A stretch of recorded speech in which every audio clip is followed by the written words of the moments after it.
Again, New Balance, you guys are amazing. Specifically, the friends made at New Balance for sending over this 991v2 made in UK or made in England. And it has such a fun name because it is the Kombu Green colorway. You probably saw it at least once or twice on your timeline, no matter what social media platform you're on. But for me, it stood out, it turned my head, and I am so grateful they sent this over. Before we jump into the actual sneaker itself, Kombu is an edible kelp, okay? It is in the algae family, and if you look it up, yes, it has this green, this deep green color, hence the Kombu name for this pair. So I don't own the original 991. That debuted in 2001, so 20 years later, the 991v2 actually released by New Balance. And with the upper, it's what we're used to on a 990 series. So you have a mesh base, you have suede overlays, some synthetic materials as well, because clearly you have 3M reflective detailing on the upper of the sneaker itself. But just to give some backstory on the 991, it was the first model that debuted for the 21st century as part of that 990X series. And one thing about New Balance models, I've said this before in previous videos, for example, in the 990v6 recent review, they like to stack their cushioning. So you have absorb in the forefoot and the heel, but then you also have endurance on the outsole. So again, it just makes it a durable, cushioned, stable ride for you or for all day wear, because remember, these were intended as performance sneakers, but they certainly have crossed over into lifestyle really well. You have light gray on the sock liner and on the insole, so you will receive gray laces and also Kombu Green laces. I opted for another route, so I took the cream laces from my 990v6 vintage rose and swapped them into this 991v2, mainly because you can see on this split midsole it's white and cream, and I think it goes perfectly. I mean, it really ties in the split midsole to the upper of the sneaker with this lace swap. You can comment below, would you have done the same for your laces? Would you keep the green? Would you keep the gray? Please go ahead and comment below. The upper aesthetic and overall build is more sleek for the 991v2, but most importantly, they added full-length fuel cell cushioning to this sneaker. So that with absorb and end cap means, again, comfort is there. So let's look at these on foot, and in terms of sizing, for most New Balance pairs, I'm able to go true to size and it works out well, even though some can run a little long, so be mindful. But for me, true to size works really well for the 991v2. With all of the added comfort and tech in here, it delivers in terms of cushioning. Now, some will argue, well, which 99 series, which 99 model is more comfortable than the next, or is a 990, 9060 even more comfortable? Listen, it will vary, but for me, it is up there. I think maybe slightly lower than a 990v6 because I give that a 9, so maybe this is like an 8.5, but really comfortable on foot. I love the sleeker look.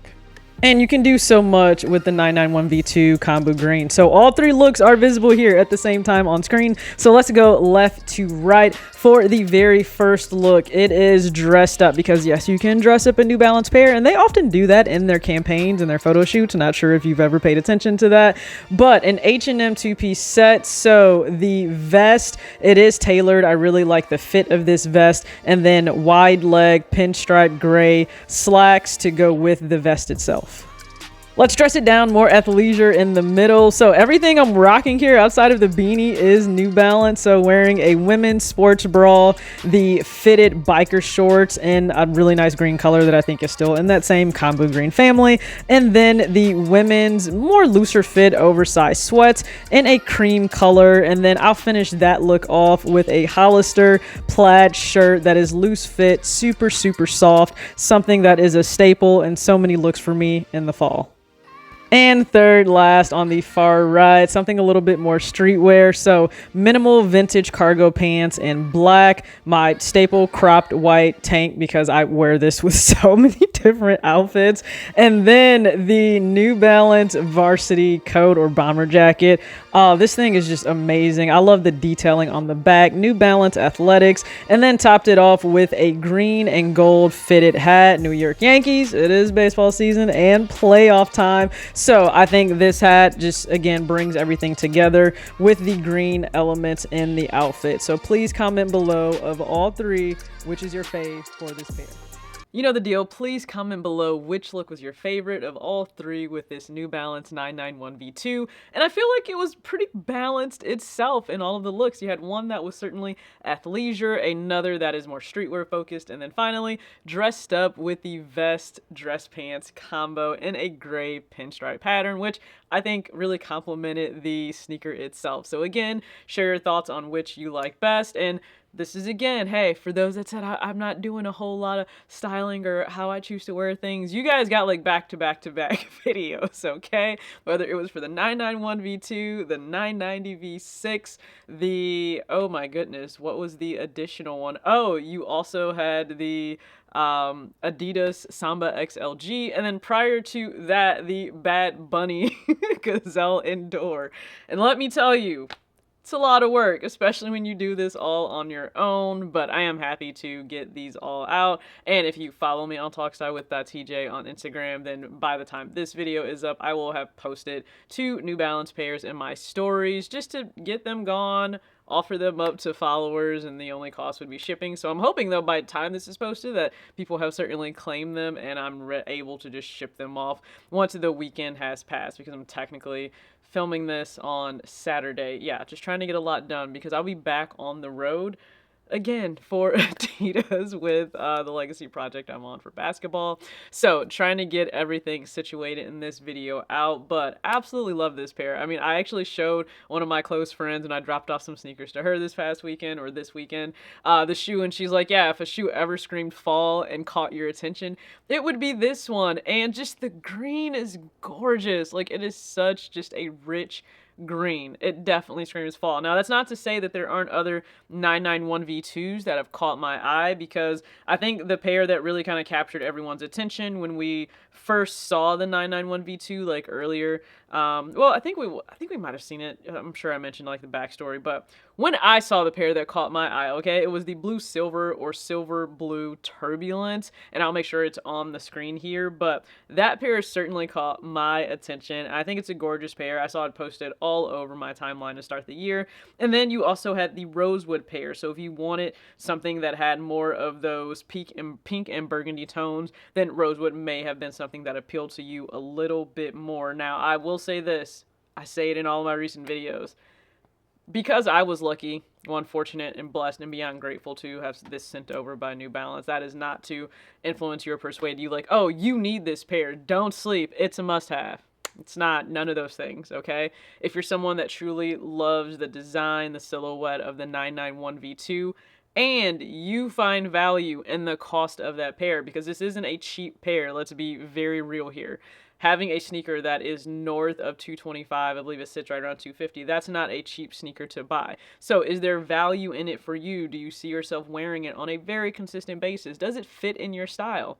Now, I gave you guys 3 different, very, very different styles. So if it fits into any of those, if that's your style, or you can see yourself wearing this shoe a lot, then I just want that taken into account before rushing out to pay the retail cost of this sneaker. I feel better, okay, putting that out there, PSA. And yes, this will be higher than what you may pay or what you will pay for a traditional Jordan Retro. Let's say those are usually trending right now, $215, $220 for retail, unless we're talking about like a 17 with a briefcase, then that is crossing the line and it's going to go to $300.